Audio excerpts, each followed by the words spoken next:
Here we go again. It's the mid-month PS Plus update, which adds more games to the extra and premium tiers of PlayStation Plus. The Christmas update adds a total of 22 games, which can be played from Tuesday the 20th of December. We have a lot to get through, so let's crack on. First up is the Grap Fest, that is WWE 2K22. After a year off from the annual series, it has returned with a complete redesign to the gameplay engine and control scheme. Create your own superstar and climb the dizzy heights all the way to headline WrestleMania, building friendships and alliances along the way, which could break down at any moment. There's a story to play through, both male and female versions, as you decide your direction in interviews, and your prowess in the ring, or maybe failures, change the story's direction. There's a general manager mode for fantasy bookers out there who want to show the WWE how to plan compelling storylines, and the showcase mode is here to relive iconic past events from WWE history. If you've always thought about trying a wrestling game but never actually done it,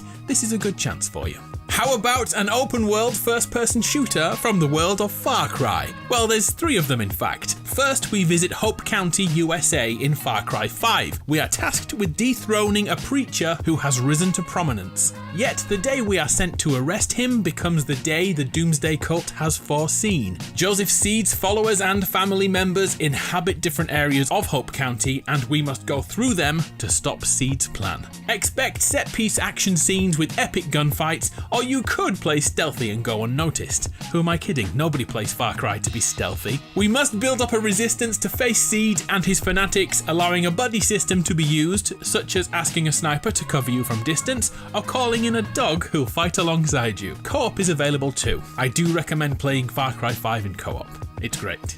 Should you complete Far Cry 5's story, then you should jump into Far Cry New Dawn. 17 years after the apocalyptic events foreseen by Joseph Seed, the world has changed. Nature has taken back the US, and new villains are in charge. Twins Lou and Mickey are the antagonists and their band of highwaymen. New Dawn introduces a weapon crafting system as the modern world is thrown back to the Dark Ages. But wait, there's more! Far Cry Primal is also here, taking the series all the way back to the Stone Age. We play as a seasoned hunter-gatherer, born to survive in this unforgiving world. But there's no vehicles here, so we have to use saber-toothed tigers and bears instead, of course. Primal is built on Far Cry 4's engine, not Far Cry 5, so it doesn't feel as refined and responsive as the other titles added today. But it does boast the highest average score of all 3, which is just less than 8 out of 10. Next, we can't have a PS Plus Extra update without a Yakuza game.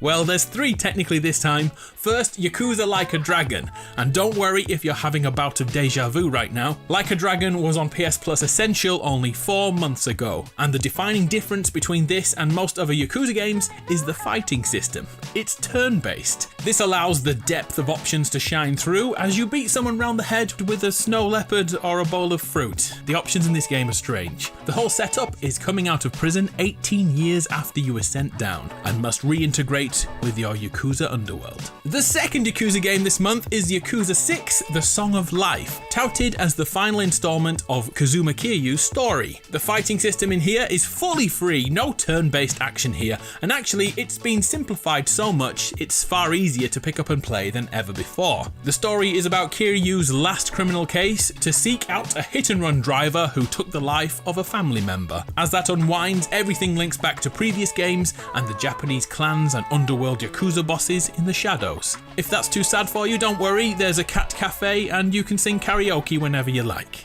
Finally, take a look at Judgment, a spin-off from the Yakuza series. We play as Takayuki Yagami, a private investigator who is desperate to clear his name. The plot revolves around a series of murders, and you are the only one who can find and stop the culprit. The psychological thriller storyline has been applauded by many, especially after the super silly things that can happen in typical Yakuza games. Will you try this one? Next, we have both Middle-earth games, Shadow of War and Shadow of Mordor. The best way to describe these games is as Assassin's Creed set in the Lord of the Rings world. The most amazing element in this franchise is the Nemesis system that generates your foes randomly.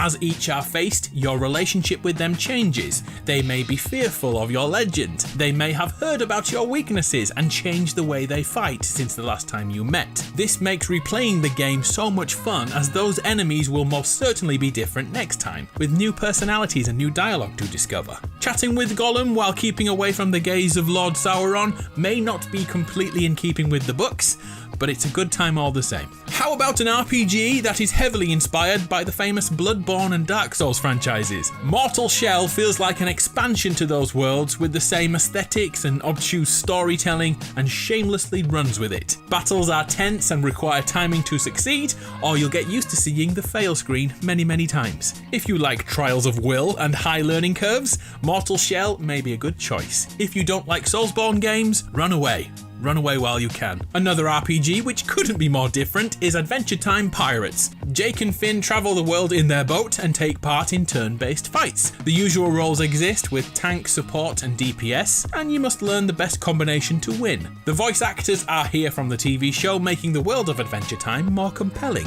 and Jake will even turn into different vehicles to help speed up exploration. Pillars of Eternity 2 Deadfire completes the RPGs for the month, and this is more of a point-and-click isometric RPG. The themes are quite dark. We play as the Watcher, a person who can see into the souls of others. Lovely. How about a puzzle game? Check out The Pedestrian. We play as a stick drawing tasked with moving from one street sign to another. The core mechanic is building a level yourself and then running through it. Your ability to put things in the right place dictates how easy or impossible the platforming element will be. The complexity builds up, but it's definitely manageable and you'll have it done within 5 hours. Another puzzle game this month is Evil Genius 2 World Domination. Imagine if you were Gru in Despicable Me and your minions would complete tasks following your instructions. Essentially, Evil Genius 2 plays like a sim game, something like 2 Point Campus, just nothing near as good. Next, The Escapists 2 is an escape simulator as we are locked up in prison and we want to get out. Each day is defined by routine. Picking times and opportunities to find a way to escape is your only interest. From searching cells while guards are looking the wrong way, to digging holes to freedom.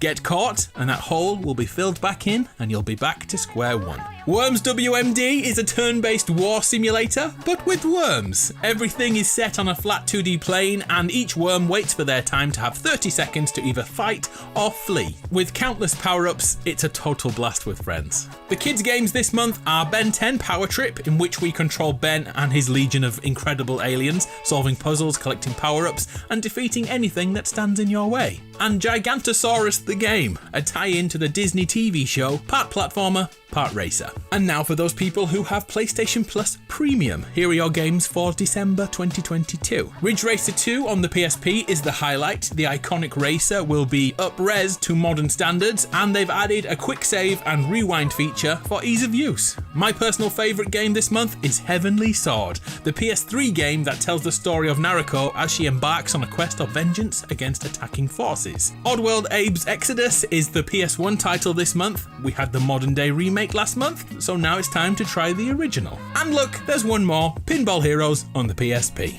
So, that's your month, 22 games. Please let me know your thoughts. It's been a pleasure. I'm Adam. See ya.